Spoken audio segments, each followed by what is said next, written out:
नमस्कार, बोल के लब आजाद है तेरे, मैं अभिसार शर्मा। क्या मोदी सरकार वक्त से पहले चुनाव करवाने जा रही है? क्या इस साल के अंत में चुनाव हो जाएंगे? क्या जनवरी में राम मंदिर के उद्घाटन के तुरंत बाद आम चुनाव हो जाएंगे? दोस्तों, इस बात का इशारा बिहार के मुख्यमंत्री नीतीश कुमार ने किया है, मगर उनके बयान से इतर उससे अलग आपको कुछ चीजों पर गौर करना पड़ेगा। सरकार जो है संसद का विशेष सत्र बुला रही है 5 दिनों के लिए। वहां पर एक बार फिर प्रधानमंत्री नरेंद्र मोदी का महिमा मंडन होगा।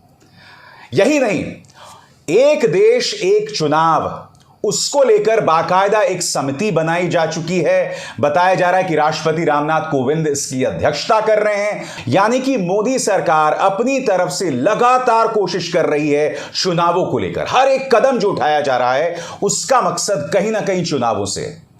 इसीलिए यह बात कही जा रही है कि चुनाव होने वाले हैं और वक्त से पहले होने वाले हैं। और अगर चुनाव वक्त से पहले हो जाते हैं तो इससे पता चलता है कि मोदी सरकार किस तरह से डरी हुई है इंडिया गठबंधन से। वो नहीं चाहते कि इंडिया गठबंधन को अपने पांव पसारने का मौका मिले, संभलने का मौका मिले। मोदी सरकार इस बात को लेकर भी डरी हुई है कि जैसे जैसे वक्त गुजरता जाएगा उसकी लोकप्रियता घटती जाएगी।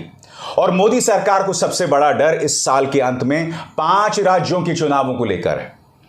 अगर उन 5 राज्यों में मोदी सरकार राजस्थान, मध्य प्रदेश और छत्तीसगढ़ में अगर 2 राज्य भी हार जाती है तो यकीन मानिए लोकसभा चुनावों के लिए ऐसी उल्टी गिनती शुरू हो जाएगी कि उन्हें संभालना मुश्किल हो जाएगा।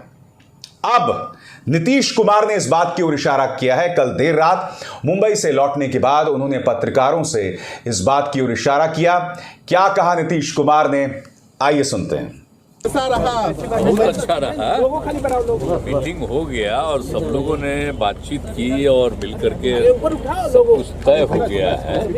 और आज उसके बाद तो प्रेस कॉन्फ्रेंस करके सभी लोगों ने अपनी अपनी बात रखी भी, इसलिए आप सब लोगों को तो मालूम है बहुत अच्छा हुआ है।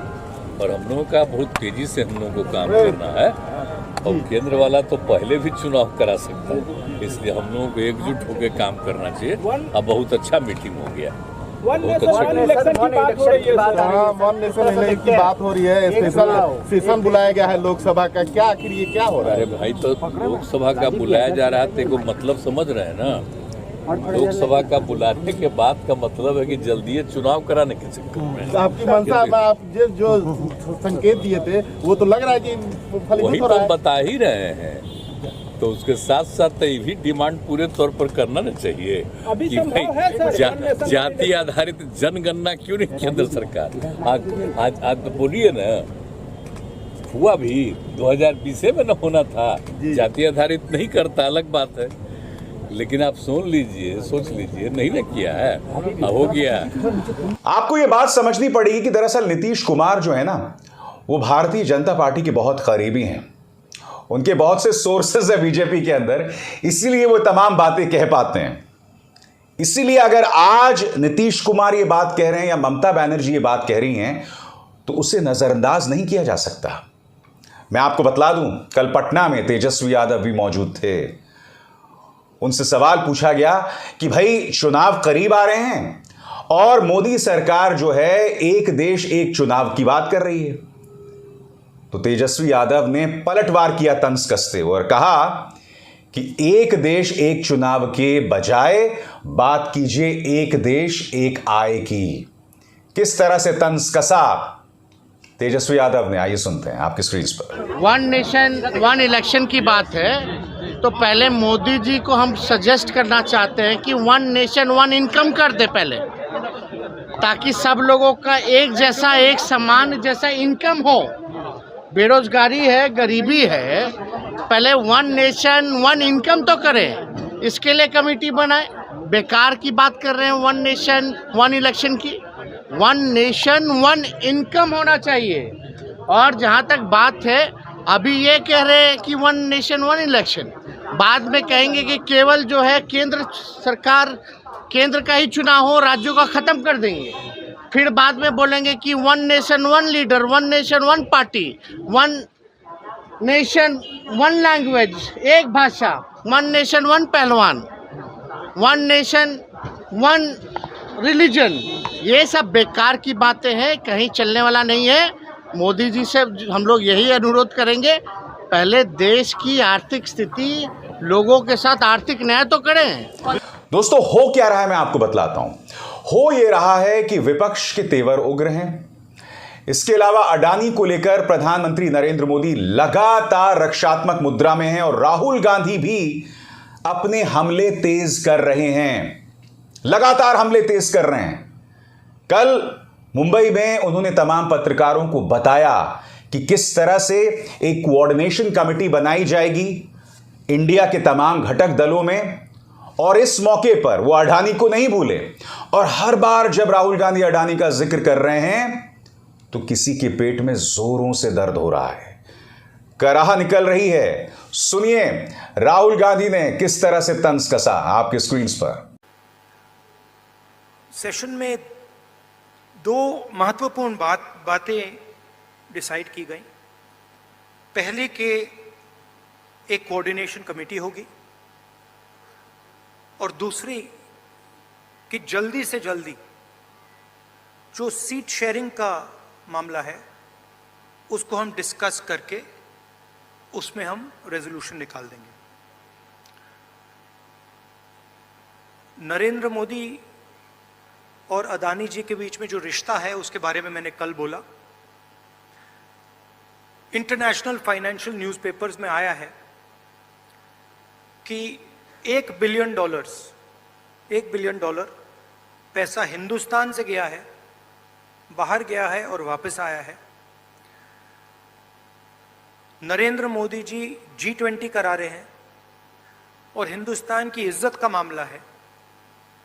नरेंद्र मोदी जी को कह देना चाहिए कि वो इंक्वायरी कराएंगे, और अगर वो इंक्वायरी नहीं कराएंगे तो फिर पूरे देश को पता लग जाएगा कि क्यों इंक्वायरी नहीं कराई जा रही है।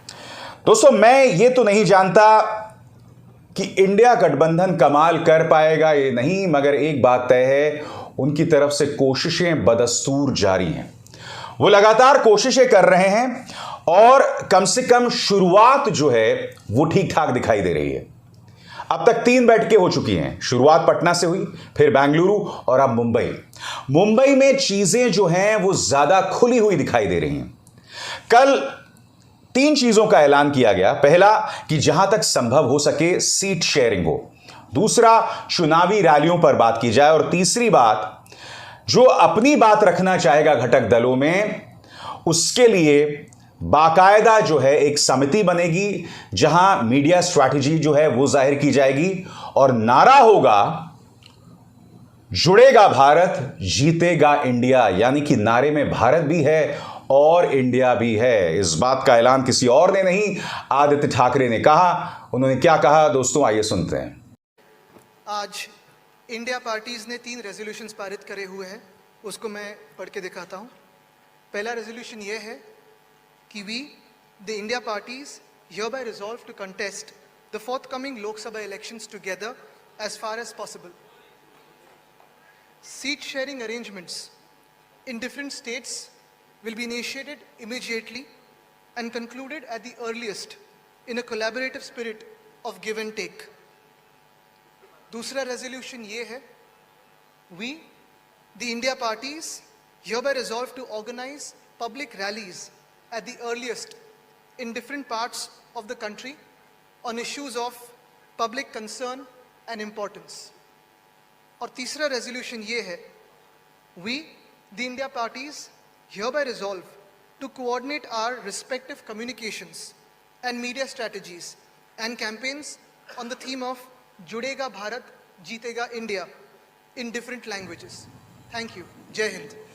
मगर आपने एक चीज पर गौर किया होगा, आदित्य ठाकरे यहां पर कह रहे हैं कि जहां तक हो सके सीट शेयरिंग संभव हो, और यहीं पर इंडिया गठबंधन के अंदर जो विरोधाभास है वो सामने उभर कर आता है, और होना भी चाहिए। क्योंकि देखिए, वामपंथी दलों और ममता बनर्जी के बीच पश्चिम बंगाल में समझौता हो ही नहीं सकता। इसके अलावा दिल्ली के अंदर कांग्रेस अपनी जमीन तलाश रही है। वो कैसे समझौता करेगी अरविंद केजरीवाल के साथ, और दोनों के बीच में जो एक फर्क दिखाई देता है कि जहां विधानसभा चुनावों में कांग्रेस पूरी तरह से गायब है दिल्ली में, वहीं लोकसभा चुनावों में आपको पिछली बार याद होगा सभी सातों की सातों सीटों पर कांग्रेस दूसरे नंबर पर थी और तीसरे नंबर पर जाकर आम आदमी पार्टी, यानी कि राष्ट्रीय स्तर पर लोग विकल्प के तौर पर कांग्रेस को देखते हैं, आम आदमी पार्टी को नहीं। मगर जब सीट शेयरिंग की बात होगी तो आम आदमी पार्टी कहेगी देखो विधानसभा में हमें 63 सीटें मिली हैं या 60 सीटें मिली हैं, जितनी भी सीटें उनको मिली हैं। कांग्रेस पलट कर कहेगी नहीं 2019 की लोकसभा चुनाव देखो। तो ये तमाम मुद्दे हैं जो पेचीदगी बने हुए हैं। इसलिए आदित्य ठाकरे ने इस बात का जिक्र किया कि जहां तक हो सके वहां तक सीट शेयरिंग हो। तो चुनौतियां बेहिसाब हैं। ऊपर से अगर मोदी सरकार जल्द चुनाव करवा देती है तो वो भी एक बहुत बड़ी चुनौती है।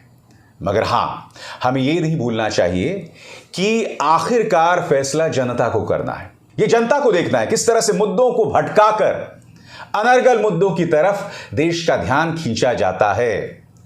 मगर यह तो संगोल युग का भारत है, यह तो होता रहेगा ना। अभिसार शर्मा को दीजिए इजाजत। नमस्कार।